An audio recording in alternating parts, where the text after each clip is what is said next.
Stent వేసుకున్నా stent వేసుకోకపోయినా పేషెంట్కి గుండె రోగం వచ్చే అవకాశం ఉంటుంది. ఎందుకంటే పేషెంట్ స్వతహాగా జీన్ వల్ల కొంచెం కొలెస్ట్రాల్ కొందరికి ఎక్కువ ఉంటుంది కొన్ని ఫ్యామిలీస్లో, లేకపోతే కొలెస్ట్రాల్ డైట్ అది తీసుకుంటూ ఉంటాడు. దెన్ కొలెస్ట్రాల్ స్మోకింగ్ అది చేస్తూ ఉంటాడు, ఆల్కహాల్ అది తీసుకుంటూ ఉంటాడు. ఇవన్నీ కూడా కొలెస్ట్రాల్ పెంచి మళ్ళీ బ్లాక్స్ పెంచడానికి మనం ఒక్క సొరంగం వేస్తున్నాం, కానీ గుండె నాళ ఒక నియర్లీ ఒక 5 to 10 సెంటీమీటర్స్ పొడుగ్గా ఉంటుంది. అది ఎక్కడైనా మళ్ళీ బ్లాక్ అవ్వచ్చు. అది మళ్ళీ అక్కడ బ్లాక్ అయితే మళ్ళీ స్ట్రోక్ రావచ్చు.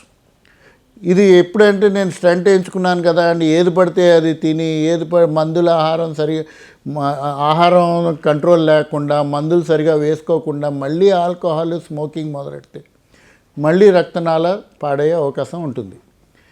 అందుకని ఈ జాగ్రత్తలు కంపల్సరీ వేసుకోవాలి. అండ్ గుండెకి స్టంట్ వేసినప్పుడు ఎప్పుడు ఫారెన్ బాడీ వేస్తాము. అందుకనే ఫారెన్ బాడీకి కూడా మన శరీరం రియాక్ట్ అవుతూ ఉంటుంది. అందుకని రక్తనాళం ఫ్రీగా ఉంచాలి, దాన్ని అక్కడ గడ్డ కట్టనివ్వకూడదు.